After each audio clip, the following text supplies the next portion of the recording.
So guys, आज की video में हम लोग सीखेंगे कि फिनॉल इसका रेजोनेंस स्ट्रक्चर कैसे बनाते हैं। सो फिनॉल में जैसा कि आप बोर्ड देख सकते हैं ओर आ रहा है which indicates alcohol. It means in other ways it means alcoholic benzene. So इसका जब हम लोग स्ट्रक्चर बनाएंगे तो स्ट्रक्चर कुछ इस तरह का होता है।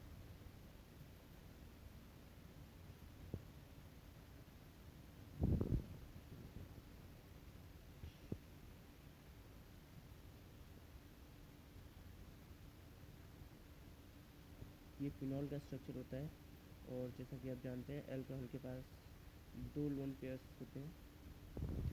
तो ये भी बिल्कुल क्लोरीन की तरह ही है, इसमें ज़्यादा कोई डिफरेंस नहीं है। जो ऑक्सीजन के लोन पेयर्स हैं वो इधर ट्रांसफ़र करेगा इस बॉन्ड पर, ताकि वो पाई बॉन्ड फॉर्म कर सके और अपने वैलेंसी पूरी कर सके। लेकिन कार्बन के पास 4 से ज़्यादा बॉन्ड हो नहीं सकते, इसलिए ये यहाँ पर अपने बॉन्ड को ट्रांसफ़र कर देगा, अपने पाई बॉन्ड को वो उस जगह पर ट्रांसफ़र कर देगा।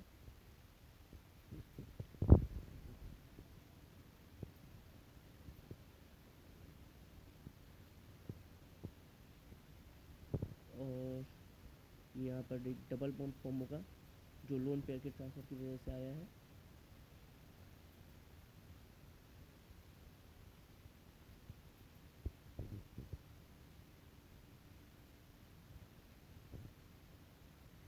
ये बॉन्ड्स वैसे ही रहेंगे और लेकिन इस पर नेगेटिव चार्ज चढ़ जाएगा और दो इलेक्ट्रॉन अनपेयर्ड इलेक्ट्रॉन का पेयर एक आ जाएगा इस पर,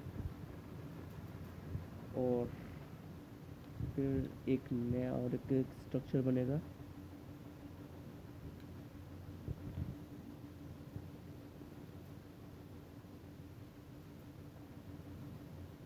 इस पे अभी डबल बॉन्ड लगा रहेगा जब तक ये स्ट्रक्चर पूरा नहीं हो जाए। इस स्ट्रक्चर के बाद में आप देखेंगे कि जो पहला वाला था स्ट्रक्चर और जो लास्ट में जो आया है उसमें कोई ज़्यादा बड़ा फ़र्क नहीं है, दोनों बिल्कुल सेम है, बस छोटा सा चेंज आता है और एक पूरा एक प्रोसेस होता है, ये उसी को एक्सप्लेन करने के लिए है।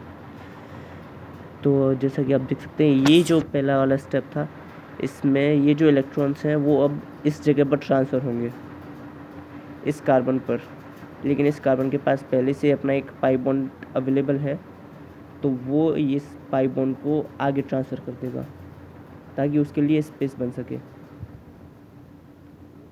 इसीलिए अब यहाँ पर आ जाएगा, ये यहाँ पर आ चुका है क्योंकि ये इधर ट्रांसफ़र हो गया, तो इधर ये पाई बॉन्ड फॉर्म करेगा और जो नेगेटिव चार्ज है वो इस जगह पर आ जाएगा। अब ये नेगेटिव चार्ज आगे जाएगा इस जगह पर, यहाँ पर एक पाई बॉन्ड फॉर्म करेगा और इस कार्बन के पास पहले से एक पाई बॉन्ड है, डबल बॉन्डिंग ये कर चुका है पहले, इसलिए इसे डबल बॉन्डिंग फॉर्म करनी है तो इस पाई बॉन्ड को हटाना पड़ेगा। इसीलिए ये पाई बॉन्ड आगे शिफ्ट होगा ताकि उसके लिए स्पेस बना सके उस लोन पेयर के लिए और एक पाई बॉन्ड इधर फॉर्म कर सके।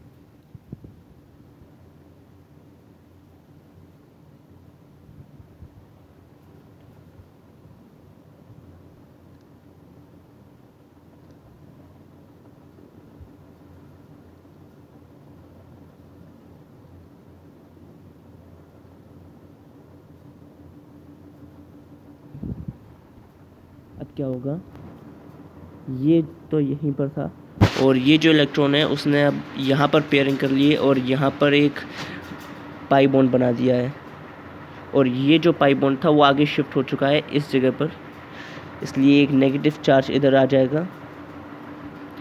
अब क्या करेंगे कि ये जो नेगेटिव चार्ज है अनपेयर्ड इलेक्ट्रॉन्स के साथ, वो यहाँ पर एक पाई बॉन्ड फॉर्म करेगा, लेकिन ऑक्सीजन इस कार्बन के पास पहले से एक और पाई बॉन्ड है जो इसने ऑक्सीजन के साथ कनेक्ट करके रखा है, इसलिए ये जो पाई बॉन्ड है वो ऑक्सीजन के पास वापस ट्रांसफ़र हो जाएगा और उसे उसके लोन पेयर्स वापस मिल जाएंगे।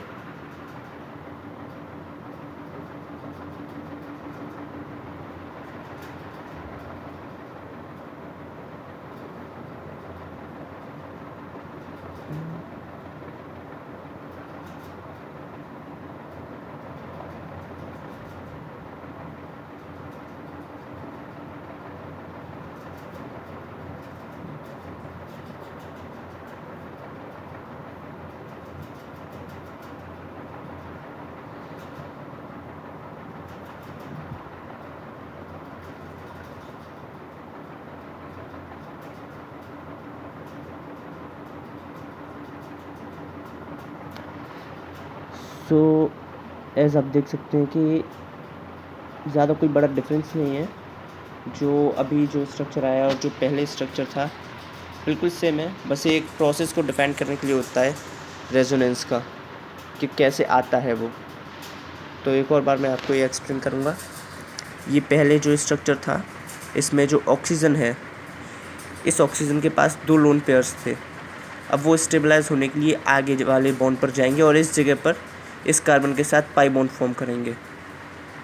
इस कार्बन के साथ पाई बॉन्ड फॉर्म करेंगे, लेकिन इस कार्बन ने पहले से ही इसके साथ पाई बॉन्ड फॉर्म कर चुका है, इसलिए अब ये इस पाई बॉन्ड को इधर ट्रांसफ़र कर देगा ताकि उसके लिए स्पेस बन सके। और फिर जब वो ऐसा करेगा तो यहाँ पर जो लोन पेयर है वो पाई बॉन्ड फॉर्म कर लेंगे, और जो यहाँ पर था, यहाँ पर जो ये पाई बॉन्ड फॉर्म था वो यहाँ पर अब इस कार्बन पर आ चुका है एज अ नेगेटिव चार्ज, और एक लोन पेयर आ चुका है इस पर। और इस ऑक्सीजन पर अभी बस एक ही लोन पेयर बचा है ऊपर, जैसा कि आप देख सकते हैं। इसी तरह यहाँ पर भी, यहाँ पर जो ये नेगेटिव चार्ज था वो इस कार्बन पर आना था, इस जगह पर एक पाई बॉन्ड फॉर्म करना था उसे, वो करता है इधर। लेकिन उसके लिए यहाँ पर इस कार्बन पर पहले से ही एक था, पाई बॉन्ड फॉर्म कर चुका था, इसलिए वो इस पाई बॉन्ड को इधर ट्रांसफ़र कर देगा। तो यहाँ पर एक नेगेटिव चार्ज और इलेक्ट्रॉन का एक पेयर आ जाएगा, लोन पेयर। अब ये इलेक्ट्रॉन का पेयर जो है, ये लोन पेयर जो है और नेगेटिव चार्ज, ये इस जगह पर ट्रांसफ़र होंगे पाई बॉन्ड फॉर्म करने के लिए। अब यहाँ पर पाई बॉन्ड वो जब फॉर्म करेगा तो यहाँ पर इस कार्बन पर पहले से एक पाई बॉन्ड ये फॉर्म हो चुका है, पहले का है, तो उसके लिए स्पेस बनाने के लिए ये आगे इस कार्बन पर ट्रांसफ़र हो जाएगा। और ट्रांसफ़र होने के बाद कुछ ये ऐसा दिखेगा, क्योंकि यहाँ पर ये पाई बॉन्ड कैसा है वो मैं बता दूँ कि वो ये जो इलेक्ट्रॉन है इसने यहाँ पर पेयरिंग की और यहाँ पर एक पाई बॉन्ड फॉर्म किया, और ये जो पाई बॉन्ड था वो आगे इस कार्बन पर ट्रांसफ़र हो गया एज अ नेगेटिव चार्ज और लोन पेयर। अब ये स्टेबलाइज होने के लिए आगे ट्रांसफ़र होगा इस जगह पर, यहाँ पर एक लोन पेयर वो फॉर्म, यहाँ पर एक पाई बॉन्ड फॉर्म करेगा, यहाँ पर एक पाई बॉन्ड फॉर्म करेगा, और इस कार्बन पर पहले ही एक पाई बॉन्ड फॉर्म हो चुका है ये, इसलिए वो आगे इसे ट्रांसफ़र कर देगा और ऑक्सीजन को उसके लोन पेयर्स जो है वापस लौटा देगा। और ये हमारा फाइनल स्ट्रक्चर होगा, 5th स्ट्रक्चर, जिसमें कि ये पूरी तरह से स्टेबलाइज हो चुका है। ये जो इलेक्ट्रॉन था, ये जो लोन पेयर था वो यहाँ पर आ चुका है अब, और यहाँ पर जो ये पाई बॉन्ड एक और था, डबल बॉन्डिंग थी, वो यहाँ पर अब एज अ लोन पेयर वापस आ चुकी है ऑक्सीजन के पास। तो वही सेम स्ट्रक्चर आ चुका है पहले जैसा ही। तो ये इतना ही होता है गाइस, बस। Thank you.